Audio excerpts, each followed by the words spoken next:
Di balik kain kafan, kutukan hantu melompat dan kunci menuju alam terlarang.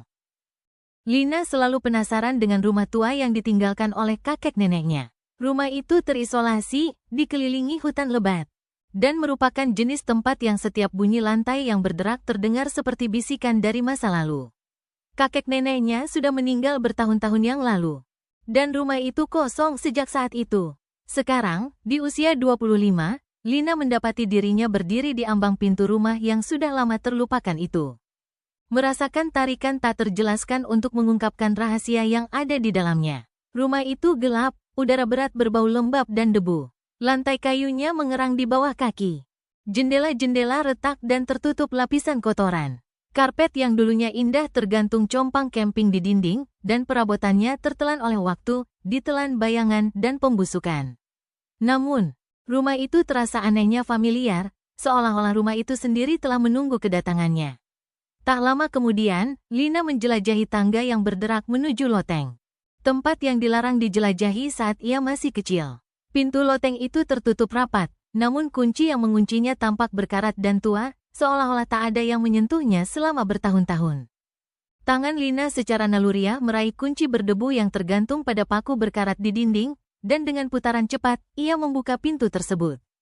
Di dalamnya, udara terasa berat dengan bau kayu tua dan kelembapan. Loteng itu penuh dengan barang-barang terlupakan dari masa lalu, peti-peti tua, kotak-kotak, dan benda-benda aneh yang tertutup kain. Namun, sesuatu menarik perhatian Lina, sebuah peti besar yang sudah usang terjepit di dinding jauh. Jantungnya berdebar saat ia mendekatinya, dan rambut di belakang lehernya berdiri tegak. Ada sesuatu tentang peti itu yang terasa salah. Dengan tangan gemetar, Lina meraih pengait dan membuka peti itu. Di dalamnya, terbungkus kain kafan putih yang kusam, ada sebuah sosok.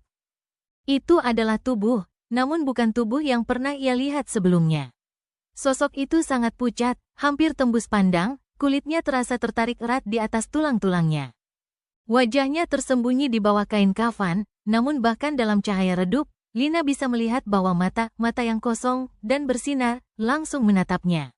Napasku tertahan di tenggorokan, dan gelombang ketakutan menghantam dirinya.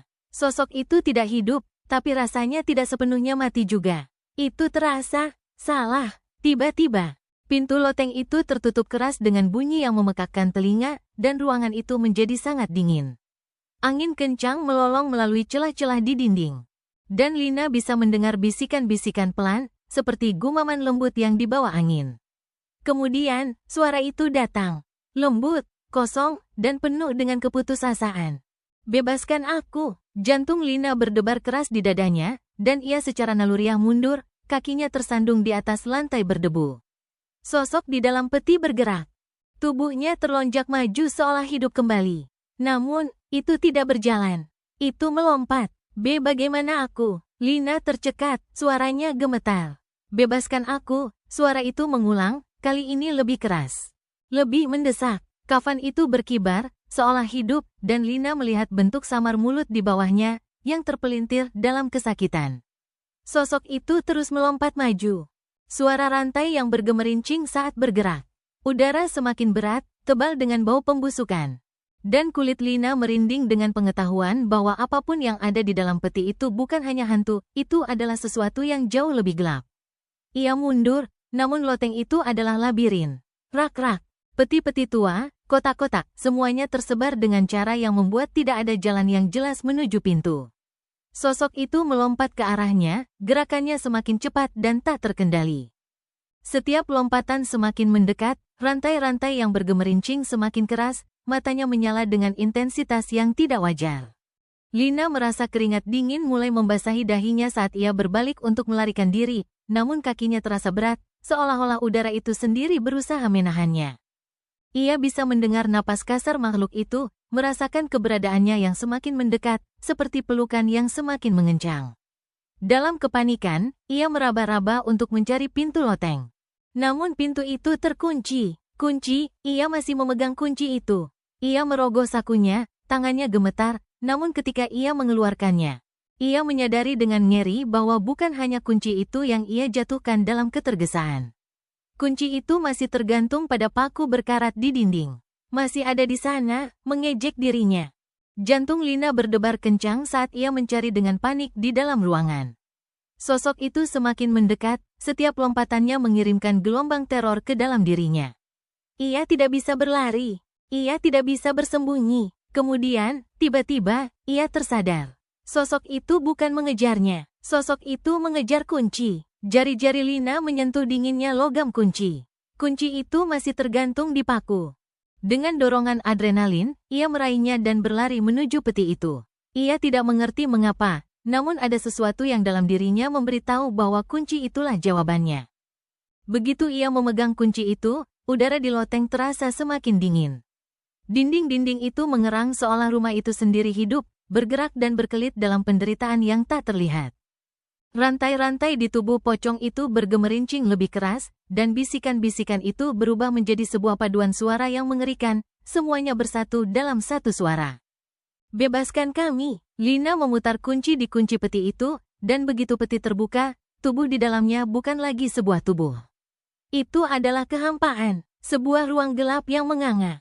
Seolah-olah membentang tanpa batas menuju ketiadaan. Dari kegelapan itu, wajah sosok itu berubah menjadi topeng kesedihan yang mengerikan. Mata pocong itu bersinar dengan kelaparan kuno yang kosong. Dan Lina merasakannya, kehadiran, sebuah kekuatan yang jauh lebih kuat dari apapun yang pernah ia temui. Bukan hanya pocong itu yang terperangkap di sini. Seluruh rumah ini adalah penjara. Dan kunci itu bukan untuk membuka peti. Itu untuk membuka jiwa-jiwa yang terperangkap di dalam dinding-dindingnya. Lina mundur perlahan, pikirannya berpacu. Ia bisa merasakan dinding-dinding loteng itu berdetak, seolah-olah rumah itu bernapas bersamanya, rasa lapar kuno itu semakin tumbuh setiap detiknya. Bisikan-bisikan itu bukan hanya suara, mereka adalah suara ratusan, ribuan, mungkin lebih, semuanya memohon untuk dibebaskan. Bebaskan kami, bebaskan kami. Udara semakin tebal dengan bau kematian. Dan rumah itu seolah menutup dirinya di sekelilingnya. Tanah di bawah kakinya bergetar, dan dalam sekejap, Lina mengerti apa yang terperangkap di rumah ini selama ini. Bukan hanya roh-roh, itu adalah esensi dari sesuatu yang jahat. Sesuatu yang gelap, dan kini, rumah itu terbangun. Sebelum Lina sempat berbalik dan lari. Pintu loteng terbuka dengan kekuatan yang membuatnya tersungkur ke lantai. Udara dingin dan mati berputar di sekelilingnya. Dan hal terakhir yang ia dengar adalah suara itu, berbisik satu kali lagi, bebaskan kami. Rumah itu, sepertinya, telah menemukan kuncinya.